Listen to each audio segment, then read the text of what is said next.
श्री स्वामी समर्थ. आजच्या नवीन व्हिडिओमध्ये आणि श्री स्वामी समर्थ यूट्यूब चॅनलमध्ये तुमच्या सर्वांचे सहर्ष स्वागत आहे.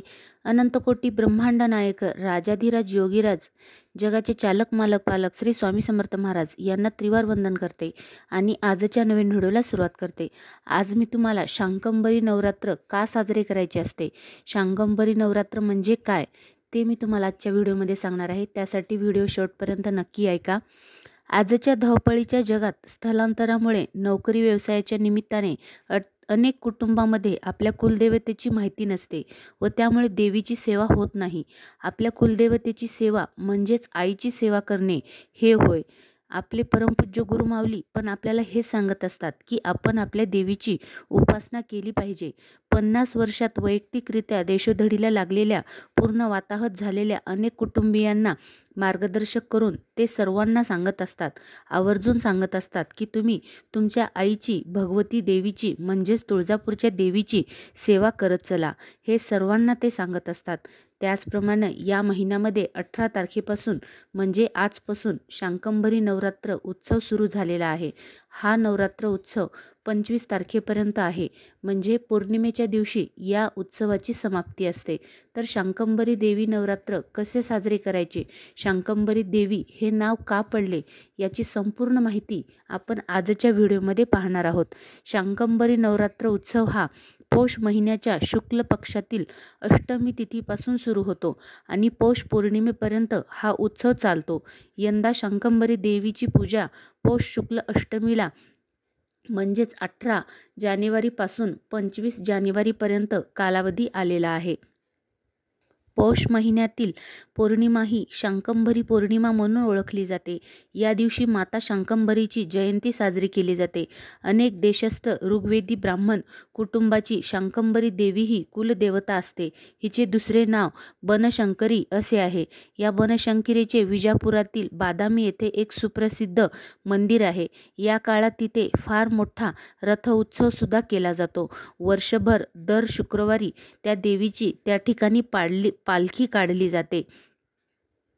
आपल्या जीवनामध्ये कुलदेवेचे जे स्थान हे सर्व देवापेक्षा श्रेष्ठ आहे. कोणत्याही मार्गाने वाटचाल करायची असल्यास कुलदेवतेच्या सेवेला खूप महत्त्व आहे.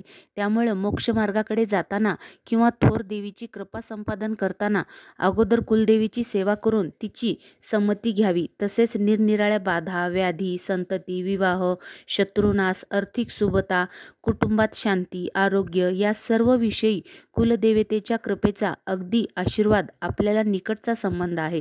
त्यासाठी आपण कुलदेवतेची सेवा कधीही करायला विसरायचं नाही. आपल्याला कुलदेवतेसंबंधी माहिती प्रत्येकाला असणे खूप गरजेचं आहे. त्यासाठी शास्त्रधर्म या ग्रंथामध्ये कुलदेवीची कोणती सेवा करायची ते सुद्धा आपल्याला सांगितलं आहे.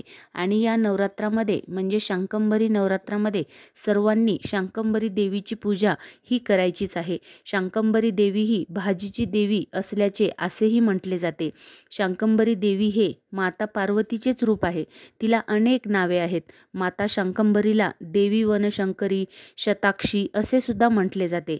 देवी भागवत महापुराणामध्ये शाकंभरी मातेचे वर्णन देवी दुर्गेचे रूप असे सुद्धा केले आहे.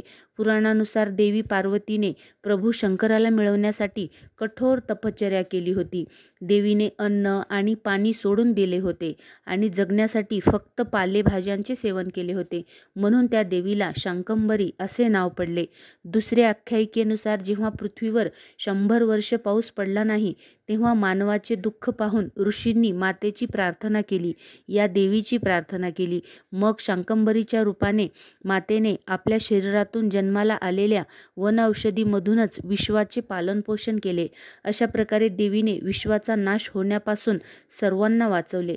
त्यामुळे शाकंभरी जयंतीच्या दिवशी फळे, फुले आणि हिरव्या भाज्या दान करण्याचे सुद्धा खूप महत्त्व आहे. तर या उत्सवामध्ये शाकंभरीची सुरुवात आपल्याला आजपासून करायची आहे. म्हणजेच बऱ्याच जणांनी सुरुवात केलीही असेल. ज्यांना कोणाला जमलं नाही त्यांनी उद्यापासून जरी सुरुवात केली तरी सुद्धा चालू शकते. आपण 25 तारखेपर्यंत या 7 दिवसामध्ये दुर्गा सप्तशती पाठ वाचन करायचे आहेत. जेवढे काही तुम्हाला शक्य होतील तेवढे तुम्ही वाचन करायचे आहे. अगोदर विधियुक्त संकल्प करायचा आहे. ज्या समस्येसाठी तुम्ही शाकंभरी देवीचे पाठ करणार आहात, म्हणजे दुर्गा सप्तशतीचे पाठ करायचे असतात आपल्याला. जेवढे काही तुम्हाला पाठ करायचे आहेत तेवढे तुम्ही संकल्प करायचा आहे. 7 करणार असाल, 14 करणार असाल, 21, 58, 28 जितके काही तुम्हाला करायचे आहेत तेवढा तुम्ही अगोदर संकल्प करायचा आहे. विधियुक्त संकल्प केल्यानंतर पाठ वाचायला सुरुवात करायची आहे. जो कोणीही या देवीची या नवरात्रामध्ये मनोभावनाने श्रद्धेने उपासना करतो त्याला फळ हे नक्की मिळणारच आहे. जो भक्त या दिवसामध्ये मातेची पूजा करतो, ध्यान करतो, जप करतो, दुर्गा सप्तशती पोथीचे पारायण करतो, आराधना करतो, त्याला लवकरच अन्न, पान आणि अमृत स्वरूपात अक्षय फळ प्राप्त होत असते. देवीची भक्तिभावाने पूजा करणाऱ्याला सर्व देवी मनोकामना त्यांच्या पूर्ण करत असते. जे काही तुम्ही समस्या मांडला आहात देवीसमोर, ती समस्यासुद्धा तुमची पूर्ण झालेली असेल. त्यासाठी सर्वांनी आवर्जून शंकंभरी नवरात्रामध्ये दुर्गा सप्तशती पाठ वाचन जरूर करावा.